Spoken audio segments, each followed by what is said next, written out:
Comencemos. Capítulo 1. La densidad crece. El estrecho de Hormuz es mi obra escrita por Plaza Oeste Oxígeno. El primer capítulo de esta historia, el origen, febrero de 2026. Los personajes principales de la historia, estrecho de Hormuz. Protagonistas principales, Capitán Elias Vargas. Protagonista central, edad 47 años. Nacionalidad estadounidense. Cargo capitán del destructor USS González. Clase Alej Bouquet. Personalidad calmada, experimentado con fuertes sentidos del deber. Canas prematuras, miradas intensas. Líder nato, pero carga con la presión de decisiones que pueden desatar una guerra mayor. Rol, protagonista principal de la historia. Segundo, Daniel de Hyun Park. Edad 31 años. Nacionalidad estadounidense de origen coreano. Cargo oficial táctica jefe del CIC. Centro de Información de Combate del USS González. Personal brillante. Fría, bajo presión, muy profesional. Es la voz de la razón, técnica de Vargas. Tercero, comandante Alan Harris, edad 42 años, nacionalidad estadounidense, cargo segundo al mando del USS González, personalidad más impulsiva y agresiva que Vargas, buen ejecutor, pero a veces cuestiona las órdenes. Personajes secundarios importantes. Cuarto, Capitán Manuel Reyes, edad 54 años, nacionalidad filipino, cargo capitán del petrolero Pacific Courage, personalidad experimentado, marino mercante, padre de familia pragmática, preocupado por su tripulación. Quinto, coronel Rajid Soleimani, antagonista principal, perspectiva iraní. Edad 51 años. Nacionalidad iraní. Cargo comandante de operaciones navales de la IRGC, Guardia Revolucionaria en el estrecho de Hormuz. Personalidad fanático, inteligente y estratégico. Cree firmemente en su causa. Sexto, Sargento Mayor Ahmed Fahadi. Edad 28 años, nacional iraní. Cargo comandante de lancha rápida PK IRGC. Personalidad joven, valiente y temerario. Representa la primera línea iraní. Otros personajes relevantes. Almirante Marco Tonelli, comandante del portaaviones USS Abraham Lincoln, superior de Vargas, la doctora Elena Petrova, periodista rusa francesa que cubre el conflicto desde un petrolero, capitán Zhang Wei, capitán chino del petrolero Beijing, está neutral pero atrapado, teniente Alex Rivera, piloto de helicóptero MH-60R del González, comandante Fatemeh Najafi, oficial de misiles iraní, perspectiva femenina en la IRGC. Comencemos con mi obra El estrecho de Hormuz, ¿ya? La serie. Capítulo 1. El primer capítulo de esta historia, el origen, febrero de 2026. Aunque las tensiones políticas entre Washington y Teherán venían arrastrándose del año pasado, tras la ruptura del acuerdo comercial de verano de 2025, el estallido militar real comenzó a finales de febrero de 2026. El detonante 28 de febrero de 2026, la fase armada de la crisis de Irán comenzó oficialmente el 28 de febrero, cuando Unidos, con el respaldo de Israel, ejecutó una serie de bombardeos estratégicos sobre Teherán y otras infraestructuras militares clave de la República Islámica. La respuesta de Irán, el cierre del estrecho, 1 de marzo de 2026, apenas unas horas después de recibir los ataques, el 1 de marzo de 2026, el régimen iraní ejecutó su movimiento de disuasión más agresivo y letal para la economía global, el cierre total del estrecho de Hormuz. La Marina de Irán y la Guardia Revolucionaria bloquearon este cuello de botella de apenas 33 kilómetros de ancho en su punto más estrecho y decretaron una regla tajante: solo se garantizaría el paso seguro a las embarcaciones de países que expulsaran de sus territorios a los embajadores de Estados Unidos e Israel. A partir de ese día, el paso quedó completamente restringido, permitiendo únicamente el tránsito de buques de China, la India y ciertos cargamentos específicos de Arabia Saudita dirigidos al gigante asiático. Las consecuencias inmediatas de ese capítulo uno, el impacto de este comienzo de conflicto fue fulminante a nivel global. Asfixia marítima: más de 800 buques comerciales y unos 20.000 marinos mercantes quedaron súbitamente atrapados dentro del Golfo Pérsico, incapaces de salir hacia los mercados globales. Pánico energético. Las primas de los seguros marítimos por riesgo de guerra se triplicaron de la noche a la mañana. Los países altamente dependientes del crudo del Medio Oriente, como Japón, tuvieron que empezar a liberar de emergencia sus reservas de petróleo guardadas para varios meses para evitar el colapso industrial, mientras que España puso a disposición 11,5 millones de barriles. Ya comencemos con la continuación. Acá, teniente Hillen Park, capitán Elia Vargas, comandante Alan Harris, ya, los tres de mis personajes. La amenaza de la destrucción de una noche, viendo el colapso del comercio y la crisis en el precio de los combustibles.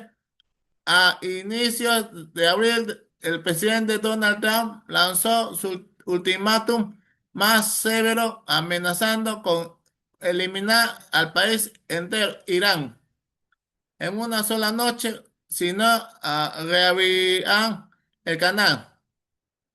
Ese inicio caótico en marzo fue el que preparó el terreno para que hace unos días el Pentágono decidiera lanzar el Project Freedom para forzar la salida de los barcos atrapados a base de escoltas armadas, una operación que acaba de ser congelada para dar paso a las urgentes negociaciones de mínimos que se discuten bajo la mediación de Pakistán. Continuamos con mi obra El estrecho de Hormuz.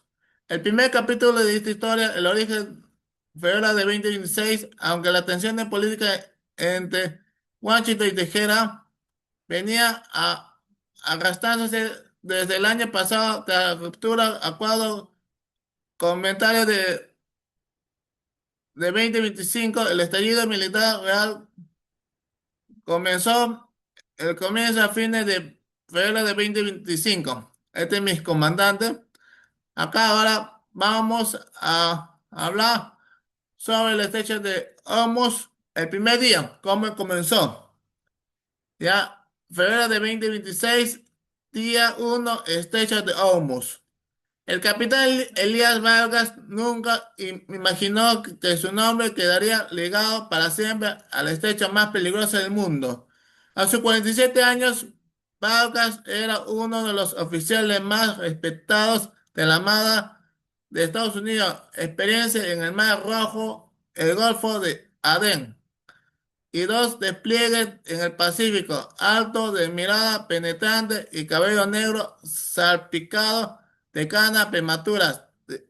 Tenía la reputación de ser un hombre calmado hasta que la situación se ponía verdaderamente fea.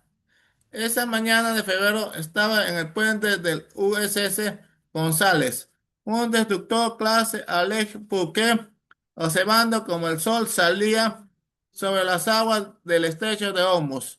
El mar estaba inusualmente tranquilo. El capitán dijo: la teniente Park, Su oficial táctica, acabamos de recibir un mensaje urgente del CENTCOM. Irán ha declarado que cierra el estrecho hasta nuevo aviso. Como respuesta a los últimos ataques israelíes en sus instalaciones nucleares, Vargas no se movió, solo apretó ligeramente la taza de café que tenía en la mano. Cierre total, total, han empezado a minar los canales de paso y han desplegado baterías de misiles antibuque C-802 y C-701 a lo largo de la costa y en las islas también han sacado a las lanchas rápidas de la Guardia Revolucionaria. El segundo al mando, el comandante Harris, se acercó. Esto es una declaración de carga económica, señor. El 20% del petróleo mundial pasa por aquí. Vargas miró hacia el horizonte. Vargas miró hacia el horizonte. A lo lejos se veían ya las siluetas de varios petroleros gigantes que habían detenido sus motores esperando instrucciones. Esto no va a durar solo unos días, murmuró Vargas para sí mismo. En ese momento tomó la decisión que marcaría el resto de su vida. Se giró hacia su equipo y habló con voz firme y clara que todo el buque en condición cebra. Quiero lo de los sistemas Aegis en modo alto. Lance drones de reconocimiento MQ-8C inmediatamente. Vamos a escoltar a todos los buques que podamos sacar de aquí antes de que esto se ponga realmente feo. La teniente Pack levantó la vista, ¿ya? Ese es mi teniente Pack, ¿ya? Teniente Pack levantó la vista. Acá está mi teniente, ¿ya? Y John Pack, la mujer, capitán Elia Vargas y comandante Alan Harris. ¿Ya? Señor, ¿cree que realmente van a atacar? Vargas miró el estrecho angosto, ese pedazo de mar de apenas 33 kilómetros en su punto más estrecho y respondió con una sonrisa amarga. Teniente, ya está atacando, solo que todavía no han disparado el primer misil. Mientras el USS González aceleraba y su radar pintaba decenas de contactos nuevos provenientes de la costa iraní, el capitán Elia Vargas sintió por primera vez el peso real de lo que estaba por venir. No sabía que 56 días después estaría luchando por su vida y por la de cientos de marinos en el mismo lugar. Pero ese primer día, en febrero de 2026, Elia Vargas se convirtió oficialmente en el protagonista de la crisis del estrecho de Hormuz. Ahora, capítulo 2 de mi serie, El estrecho de Hormuz. La tensión crece. Escucha, la tensión crece. El amanecer sobre el estrecho de Hormuz no trajo claridad, sino un calor denso, una bruma salina que reducía la visibilidad a apenas 3 millas náuticas. La calma en la superficie era un espejismo que nadie en el estrecho de Hormuz se atrevía a creer. El juego del gato y el ratón. En el puente de mando de la fragata Santa María, el radar de superficie mostraba una danza frenética. Una docena de puntos de alta velocidad, lanchas rápidas de la Guardia Revolucionaria realizaban maniobras envolventes alrededor de los buques comerciales. La táctica no atacaban, pero cerraban el paso obligando a los petroleros a realizar correcciones de rumbo peligrosas en un canal ya de por sí estrecho. El mensaje: nosotros somos los dueños de estas aguas. Ahora el segundo, guerra electrónica, el gran apagón. El gran apagón. A las 6:42 horas, el sistema GPS del carguero Clory sufrió una fluctuación masiva. En cuestión de segundos, la señal desapareció dejando al gigante de 200.000 toneladas navegando a ciegas. Señor, no es una avería técnica, informó el oficial de comunicaciones. Es un pulso de interferencia dirigido, viene de la costa norte, nos está cegando. La tensión escaló cuando los sistemas de defensa de la coalición detectaron que los radares de las baterías de misiles en tierra firme habían pasado a modo de adquisición. Estaban fijando blancos. Tercero, el incidente del Vincennes, sombra del pasado. El capitán Arianda, al mando de la patrulla internacional, sentía el peso de la historia, recordaba que en estas mismas coordenadas un error de identificación podía causar una tragedia mundial. El dilema: si activaba los sistemas de perturbación activa, se consideraría un acto de agresión. El riesgo, si no lo hacía, sus barcos eran vulnerables a un ataque preventivo. El encuentro cercano. La tercera llegó a su punto crítico cuando una lancha iraní se situó a menos de 50 metros de la fragata. Un hombre en la cubierta de la lancha levantó una cámara de video grabando cada detalle del armamento de la coalición mientras otros mantenían las manos sobre la ametralladora pesada. El silencio en el canal de radio de emergencia fue roto por una voz en farsi, traducida inmediatamente por el sistema. Están en aguas territoriales, bajo vigilancia. Identifiquen sus intenciones o serán escoltados fuera del sector. Ya, acá está la obra El estrecho de Hormuz, capítulo 2. La tensión crece. El origen, otoño de 2026, el auge del gato y el ratón. El mensaje: nosotros somos los dueños de, de estas aguas. ¿Ya? Ahora, el capítulo 3. ¿Ya? Capítulo 3 se llama El punto de no retorno y las sombras en el estrecho, día 56. 56, ¿ya? Acá hablaremos sobre el punto de no retorno o otoño de 2026, la escala, la escalada global. Las ruinas, las ruinas humeantes en la ciudad eran el único testigo del fracaso diplomático.